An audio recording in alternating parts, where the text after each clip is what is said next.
Hi friends, I am Suneet Sangai from Brainless investment और आज हम डिस्कस करेंगे एनपीएस का पार्ट 2 वीडियो होगा ये। तो पार्ट 1 में हमने डिस्कस किया था किस तरीके का प्रोडक्ट है एनपीएस, किस तरीके से ये स्टार्ट हुआ था, किस तरीके के रिटर्न्स होते हैं, किस तरीके से फंड मैनेजर जो है इसे मैनेज करता है। आप अपने रिस्क एपेटाइट के हिसाब से अग्रेसिव या मॉडरेट या सेफ इस तरीके से चुन सकते हो और एक्टिव या ऑटो का भी चॉइस चुन सकते हो उस तरीके से, और किस तरीके के रिटर्न्स होते हैं और टैक्स इंप्लीकेशंस भी हमने समझा था। बट आज हम इसको कंपैरिजन करेंगे पीपीएफ के साथ, क्योंकि पीपीएफ और एनपीएस दोनों जो है 80सी के अंदर एक दूसरे से कंपीट करते हैं। तो इसे हम कंपैरिजन करेंगे और उसके बाद हम कुछ नेगेटिव चीजों के बारे में भी डिस्कस करेंगे जो एनपीएस के साथ पर्सनली मुझे लगता है।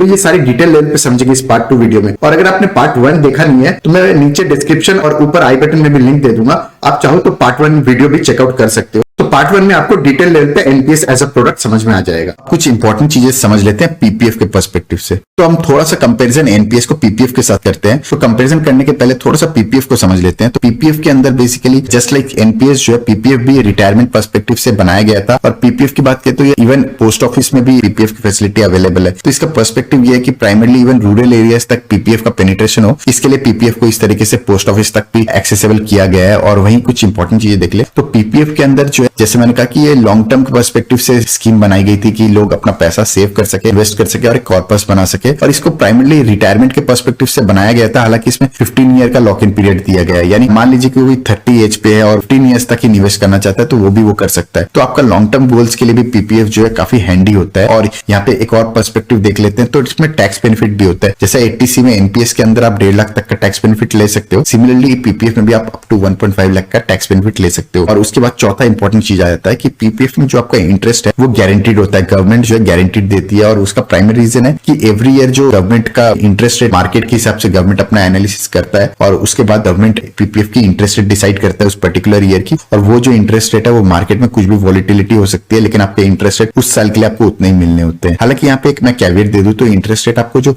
जब मैं बोलता हूँ कि गारंटीड है तो वो फिक्स नहीं होता है कि अगले 15 साल तक यही interest rate, certain interest rate मिलेगा। वो मार्केट के हिसाब से गवर्नमेंट एवरी ईयर असेस करके आपका चेंज करती रहती है। अगर हम एनपीएस और पीपीएफ के बीच में सिमिलरिटी की बात करें तो जैसे मैंने कहा कि similar to NPS and PPF both are retirement saving scheme. तो ये बेसिकली गवर्नमेंट ने दोनों स्कीम को ही रिटायरमेंट के पर्सपेक्टिव से आपका एक कॉर्पस जमा हो जाए इसे आपसे लॉन्च किया था। दूसरा है कि टैक्स बेनिफिट दोनों एनपीएस और पीपीएफ में दिया गया है। थर्ड आ जाता है कि लॉन्ग टर्म में लॉक इन है। तो लॉक इन का थोड़ा सा डिफरेंस है कि एनपीएस में आपका up to the age of 60 होता है और वहीं पीपीएफ में 15 ईयर्स का होता है। बट दोनों के केस में लॉन्ग टर्म लॉक इन है। उसके बाद आ जाता है कि जो आपका रिटायरमेंट या जो भी आपका अल्टीमेटली पीपीएफ या एनपीएस के मैच्योरिटी पे जो आपको रिटर्न्स मिलते हैं उस पर कोई टैक्स नहीं लगता, बिल्कुल टैक्स फ्री होता है। और फाइनल कॉर्पस, जैसे मैंने कहा कि जो आपका फाइनल कॉर्पस होता है उसमें भी कोई टैक्स नहीं होता, चाहे वो एनपीएस की बात करें या पीपीएफ। तो इस तरीके से दोनों में जो है टैक्स बेनिफिट गवर्नमेंट ने पूरा का पूरा दिया हुआ है। अब थोड़ा सा हम की डिफरेंस समझ लेते हैं एनपीएस और पीपीएफ के बीच में। तो एनपीएस और पीपीएफ के बीच में डिफरेंस समझे तो एनपीएस जो है इसका रिटर्न्स आपका कोई गारंटीड नहीं होता है। ये मार्केट में जिस तरीके की फ्लक्चुएशन होती है उसी हिसाब से आपके रिटर्न्स आते हैं। और वही पीपीएफ की बात करें तो जैसे मैंने कहा गवर्नमेंट एवरी ईयर डिसाइड करता है आपका इंटरेस्ट रेट और करंटली 7.1% है। लॉक इन जैसे मैंने कहा कि एनपीएस में up to the age of 60 आपका लॉक इन रहता है, वही पीपीएफ में 15 ईयर्स का लॉक इन रहता है। एक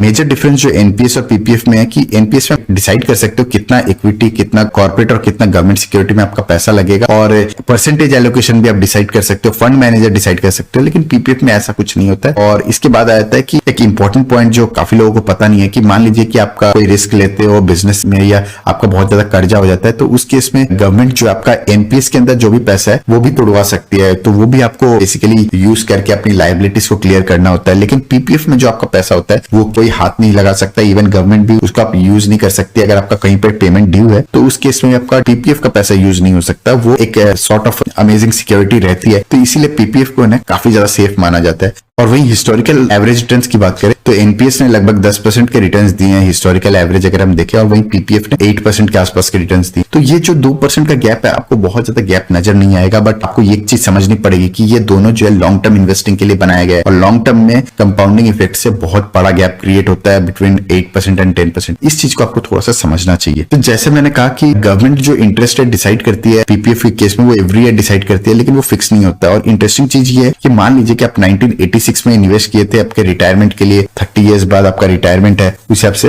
तो आप देखोगे उस टाइम पे आपने सोचा था कि 12% के आसपास के रिटर्न्स है तो वही रिटर्न्स मिलते रहेंगे आने वाले 20 साल 30 साल, बट एक्चुअली वैसा होता नहीं। आप देखो 1986 से लेकर 99 तक 12% के रिटर्न्स थे, उसके बाद ये लगातार डिक्रीज हुआ, 12%, 11%, 9.5, 9, 8, 8.6, 8.8, इस तरीके से आप देखो करेंटली मात्र 7.1% का है। तो ऑलमोस्ट 12% से डिक्रीज होते हुए 7.1%। तो ये जो मिथ है कि पीपीएफ में रिटर्न्स जो है वो फिक्स्ड होते हैं, ऐसा बिल्कुल नहीं है। गवर्नमेंट एवरी ईयर मार्केट के हिसाब से असेस करती रहती है और मार्केट के हिसाब से असेस करके इंटरेस्ट रेट आपको उस ईयर के लिए फिक्स होता है, न कि लॉन्ग टर्म के लिए। तो ये एक मेजर ड्रॉबैक लगता है मुझे पर्टिकुलरली पीपीएफ का, स्पेशली क्योंकि आप जब रिटायरमेंट के पर्सपेक्टिव से लॉन्ग टर्म में एक प्रोडक्ट चूज करते हो तो आपको जो करंट रिटर्न्स होते हैं उसको आप मान के चलते हो कि यही मिलने वाला है अगले 30 साल के लिए, जबकि जो जरूरी नहीं होता है। अब थोड़ा सा नंबर्स के हिसाब से कंपेयर कर लेते हैं एनपीएस और पीपीएफ में। तो काफी लोगों को लगता है कि क्योंकि एनपीएस में आपका जो पैसा रिटायरमेंट पे एट द एज ऑफ 60 मिलता है उसमें से 60% तो आपको टैक्स फ्री मिलता है, बट द रिमेनिंग 40% जो है वो आपको एक पेंशन स्कीम में सबमिट करना होता है और एवरी ईयर आपको पैसा उसमें से विड्रॉ कर सकते हो और वो जो है वो टैक्सेबल होता है। तो उस वजह से बहुत लोगों को एनपीएस पे कंफर्ट नहीं आता है। लेकिन मैं आपको थोड़ा सा समझा देता हूं कि मान लीजिए कि आपने 30 साल के लिए इन्वेस्ट किया था, चाहे वो एनपीएस हो पीपीएफ हो, अगर आपने ₹1 इन्वेस्ट किया था 30 साल के लिए और 10% के सीएजीआर से आपका एनपीएस में ग्रो हुआ तो ऑलमोस्ट 17.45 रुपीज होता है। और इसका जो 60% है यानी ये आपको एट द एज ऑफ 60 मिल जाता है तो वो होता है लगभग 10.47। और यहीं पे अगर मैं पीपीएफ की बात करूं तो मान लीजिए आपने पीपीएफ में निवेश किया था 30 ईयर्स के लिए, अगर आपको 8% के रिटर्न्स मिलते हैं तो वहां पे आपके जमा होते हैं 10.06।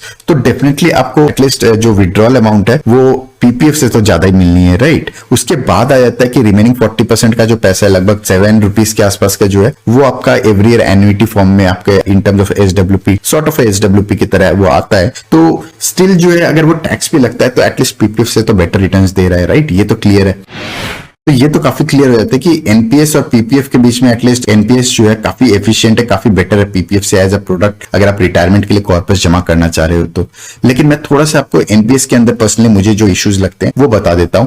तो पहला ये कि अगर आप एनपीएस का देखोगे, जैसे मैंने कई बार कहा कि यूजुअली आपका एक मिथ है कि एनपीएस जो है ट्रिपल ये एग्जेम्प्ट है, बट ये कंप्लीटली एग्जेम्प्ट नहीं है क्योंकि जो आपका 40% पैसा जो एन्युटी फॉर्म में आपको कोई इंश्योरेंस कंपनी से पेंशन के फॉर्म में लेना होता है वहां पे आपका टैक्स लगता है। और वो जो टैक्स है वो टैक्स को अगर आप कंसीडर करोगे तो ये डेफिनेटली ट्रिपल ही तो नहीं है। हालांकि आई डेफिनेटली अग्री कि उसमें बहुत ज्यादा टैक्स लगता नहीं है आपका, बट जो भी आपका टैक्स लगता है वो टैक्स को देखते हुए आप इसको कंप्लीटली फुल्ली टैक्स फ्री नहीं बोल सकते, जो यूजुअली एक एनपीएस का परसेप्शन क्रिएट किया हुआ है मार्केट में। सेकंड इशू जो पर्सनली मुझे लगता है जो विड्रॉल रूल है, यानी आपके एनपीएस जो है उसमें आप विड्रॉ तो कर सकते हो लेकिन उसमें बहुत सारे कंडीशंस है जिसकी वजह से आपको पैसा विड्रॉ करना अपना आप ही पैसा विड्रॉ कर सकते हो मैक्सिमम, और वो पैसा में भी बहुत सारे कंडीशन होने की वजह से क्या होता है कि आपकी जरूरत के टाइम पे भी कई बार आप विड्रॉ नहीं कर सकते। थोड़ा सा मैं आपको समझा देता हूं किस तरीके के कंडीशंस है। एक तो ये कि आपके जो पर्सनल कंट्रीब्यूशन, आपके अगर कंपनी ने एनपीएस में कुछ पैसा जमा कराया तो वो तो आप डेफिनेटली विड्रॉ नहीं कर सकते, लेकिन जो आपने भी जमा किया उसका भी 25% जो है वही आप विड्रॉ कर सकते हो। सेकंड कंडीशन आ जाता है कि आप मैक्सिमम 3 बार ही विड्रॉ कर सकते हो, यानी लेट्स से आपने 30 इयर्स की एज से एनपीएस स्टार्ट किया है टिल द एज ऑफ 60, तो वो 30 साल के अंदर मैक्सिमम 3 बार ही आप विड्रॉ कर सकते हो पैसा। तीसरा कंडीशन क्या आ जाता है कि एटलीस्ट आपके 5 साल का गैप होना चाहिए, यानी आपका एक फर्स्ट बार जब आप विड्रॉ करते हो उससे 5 साल का मिनिमम गैप होना चाहिए सेकंड विड्रॉ के लिए। लेकिन यहाँ पे कई सारे ऐसे सिचुएशंस आते हैं जहाँ पे आपको हो सकता है पैसा जरूरत हो। हालांकि मेडिकल इमरजेंसी के लिए इन लोगों ने वो कंडीशन को एक्सेप्शन किया है, but apart from medical emergency भी आपको कुछ और इमरजेंसी आ सकती है, राइट। तो उस केस में भी आप विड्रॉ नहीं कर सकते हो, एटलीस्ट 5 इयर्स का गैप रहना पड़ेगा। तो ये थोड़ा सा मुझे लगता है कि थोड़ा सा हार्श है। और वही चौथा कंडीशन जो है एटलीस्ट आपको 3 साल तक एनपीएस में कंटिन्यूसली निवेश करना है, उसके बाद ही आप विड्रॉ कर सकते हो। तो ये जो 4 कंडीशन है ये आपको बहुत ज्यादा दायरे में रख देती है, थोड़े कंस्ट्रेंट्स ला देती है, तो ये मुझे थोड़ा सा नेगेटिव लगा। और तीसरा जो चीज मुझे लगता है कि इक्विटी में अगर आप ज्यादा एलोकेशन लेना चाहते हो तो वहां पे एक कैपिंग आ जाती है जिस वजह से आपके रिटर्न्स थोड़े अंडर परफॉर्म करते हैं। स्पेशली अगर आप ज्यादा रिस्क लेना चाहते हो तो भी आप गवर्नमेंट जो है एक रिस्क लेने नहीं देती। उदाहरण के तौर पे मैं थोड़े से आपको नंबर्स दिखा देता हूं। तो आप इक्विटी में अगर आप एक्टिव कॉल लेते हो तो भी आप मैक्सिमम 75% तक का ही एलोकेशन जो है इक्विटी में ले सकते हो। सेकंड चीज आ जाती है कि अगर ऑटो में ऑटो प्लान लेते हो और ऑटो में आप अग्रेसिव प्लान लेते हो